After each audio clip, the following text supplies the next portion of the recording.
नमस्कार, मी ऋषिकरत मित्रांनो, जर तुम्हाला ऑनलाईन कामे करण्यासाठी सर्व्हिस सेंटर जर सुरू करायचं असेल, तर तुमच्याकडे या ठिकाणी CSC आय-डी आणि महाऑनलाईनची आय-डी असणं गरजेचं आहे. या 2 आय-डी जर तुमच्याकडे असतील, तर तुम्ही ऑनलाईन कामे करू शकता आणि त्याद्वारे या ठिकाणी उत्पन्नाचा एक चांगला स्रोतसुद्धा या ठिकाणी तुमच्यासाठी उभा करू शकता.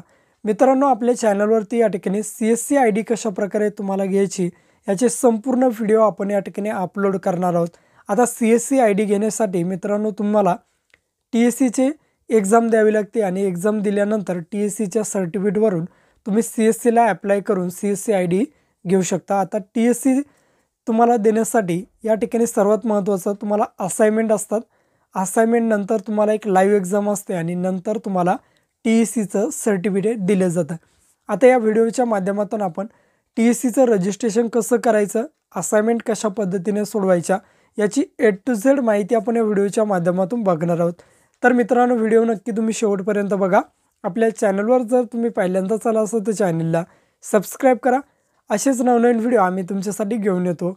जर तुम्हाला काही विचारायचं असलं तर व्हिडिओला कमेंट करा की व्हिडिओच्या डिस्क्रिप्शन बॉक्समध्ये टेलिग्रामचा ग्रुप दिला आहे, त्यावरती तुम्ही अजूनही जॉईन झाला नसाल तर त्यावरती जॉईन व्हा. त्यावरती डायरेक्टली तुम्ही आमच्याशी बोलू शकता किंवा तुमचे प्रश्न आम्हाला विचारू शकता. नक्कीच आमची टीम तुम्हाला त्वरित प्रतिसाद देईल. चला तर या ठिकाणी TSC सर्टिफिकेट कशा पद्धतीने काढायचे बघूयात. मित्रांनो, CSC आय-डी काढण्यासाठी अगोदर तुमच्याकडे TSC सर्टिफिकेट असणं गरजेचं आहे. ते सर्टिफिकेट काढण्यासाठी गुगलवरती यायचं आहे आणि TSC रजिस्ट्रेशन अशा प्रकारे तुम्हाला सर्च करायचं आहे. सर्च केल्यानंतर एक नंबरलाच येईन रजिस्टर न्यू युजर या ऑप्शनला तुम्हाला क्लिक करायचं आहे. क्लिक केल्यानंतर या ठिकाणी बघू शकता TSCची ही ऑफिशियल वेबसाईट आहे. यावरती तुमचं आधार कार्डवरील नाव, पॅन कार्डवरील नाव आणि बँक पासबुकवरील नाव आणि डेट ऑफ बर्थ सेम असली पाहिजे आणि तुम्हाला 18 वर्ष पूर्ण झालेले पाहिजे. सर्वप्रथम बघू शकता या वेबसाईटची लिंक व्हिडिओच्या डिस्क्रिप्शन बॉक्समध्ये दिली आहे. लॉग इनवरती क्लिक केल्यानंतर सर्टिफिकेट कोर्स इन एंटरप्रेन्योरशिप म्हणून एक ऑप्शन आहे, त्यावरती रजिस्टर या ऑप्शनला तुम्हाला क्लिक करायचं आहे. बघू शकता तुमचं आधार कार्ड, पॅन कार्ड आणि बँक पासबुकवरील नाव आणि डेट ऑफ बर्थ सेम हवी. आता नवीन आपण या ठिकाणी रजिस्ट्रेशन करतोय. सर्वप्रथम बघू शकता या ठिकाणी name as per government ID proof. तर या ठिकाणी तुमचं इंटर युअर नेम, या ठिकाणी आधार कार्डवर जसं तुमचं नाव असेल त्या पद्धतीने सेम नाव टाकायचं, काहीही चुकीचं टाकायचं नाही. समोर मोबाईल नंबर टाकायचा, जो मोबाईल नंबर तुमचा परमनंट आहे. ईमेल आय-डी टाकायचा, जो तुमच्या CSCला लिंक होईल. नंतर तुमच्या फक्त वडिलांचं नाव टाका आणि आडनाव टाका. नंतर समोर महाराष्ट्र राज्य निवडून घ्या. समोर तुमचा डिस्ट्रिक्ट निवडायचा. समजा माझा बुलढाणा जिल्हा आहे, तर मी या ठिकाणी बुलढाणा जिल्हा निवडून घेतो.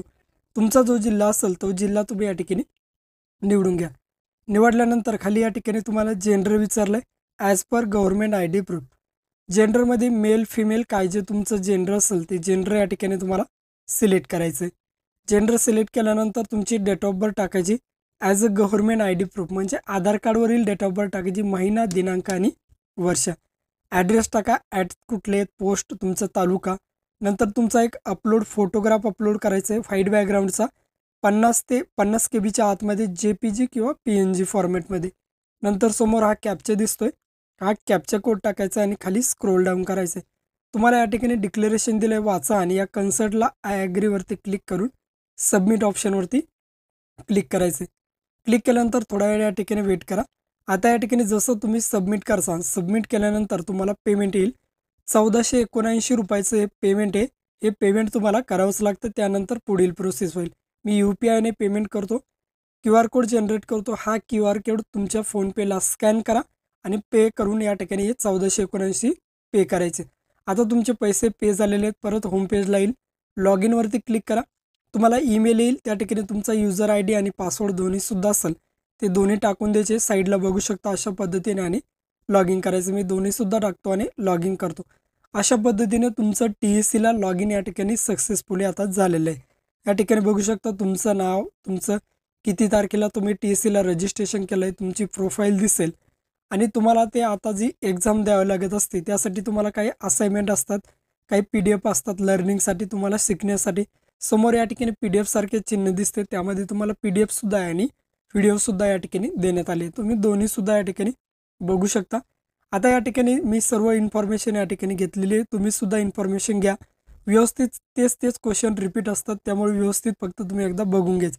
असाइनमेंटवर क्लिक करायचं आता बघू शकता या ठिकाणी असाइनमेंट आहेत, तुम्हाला 10 असाइनमेंट दिलेले आहे. ते लॉग दिसते बघा, त्यावरती क्लिक करा आणि तुमची असाइनमेंट स्टार्ट एक्झाम म्हणून सुरू होईल. अशा प्रकारे तुमच्यासमोर स्क्रीनवरती क्वेश्चन येईल. हे क्वेश्चनची PDF आपण व्हिडिओच्या डिस्क्रिप्शन बॉक्समध्ये देऊ. त्या ठिकाणाहून डायरेक्टली तुम्ही ही PDF ओपन करू शकता. या ठिकाणी बघू शकता तुम्हाला 10 क्वेश्चन दिलेले, त्याचे आन्सर तुम्ही द्यायचे. आता हे फास्टमध्ये एक क्वेश्चन मी एवढे सोडून घेतो. या ठिकाणी तुम्हाला उद्यमशी रिलेटेड किंवा CSCच्या रिलेटेड, बँकिंगच्या रिलेटेड क्वेश्चन असतात बघा. सोपे क्वेश्चन असतात, जास्त काही डोकं लावण्याची गरज नाही. आणि हेच क्वेश्चन तुम्हाला समोर तुम्ही जी लाईव्ह एक्झाम देणार आहात कॅमेरासमोर, त्यामध्ये हेच क्वेश्चन दिलेले असते. त्यामुळे काळजी करायची नाही, फक्त व्यवस्थित क्वेश्चन वाचायचे आणि त्याचे आन्सर द्यायचे. तुम्हाला जर क्वेश्चन आन्सरची PDF पाहिजे असेल तर व्हिडिओच्या डिस्क्रिप्शन बॉक्समध्ये या ठिकाणी तुम्ही घेऊ शकता. सर्व क्वेश्चनचे आन्सर आणि PDF दिलेले 10च्या 10 असाइनमेंट आपण त्यामध्ये सोडून दिलेले आहे आणि चांगल्या मार्क्समध्ये परत. बघा अशा प्रकारे तुमच्यासमोर क्वेश्चन आहे, ते क्वेश्चनचे आन्सर द्यायचे. आता मी या ठिकाणी 10च्या 10 आन्सरसुद्धा दिलेले आहे. तुम्हीसुद्धा हे आन्सर द्यायचे आहेत आणि नंतर तुम्हाला किती मार्क्स पडले ते सुद्धा समोर दाखवले. आता 10 पैकी आपल्याला बघू शकता 8 मार्क या ठिकाणी पडलेले आहे. एक्झाममध्ये स्टेटस आपल्या ठिकाणी पास झालेले आहे, तुम्ही बघू शकता. आता नेक्स्ट व्हिडिओमध्ये आपण राहिलेली इन्फॉर्मेशन या ठिकाणी बघणार आहोत. तर मित्रांनो, पुढील व्हिडिओमध्ये आपण बघणार आहोत की TECची लाईव्ह एक्झाम कशा पद्धतीने द्यायची आणि TECचं सर्टिफिकेट कशा पद्धतीने डाउनलोड करायचं. भेटूया पुढील नवीन व्हिडिओमध्ये. जय हिंद.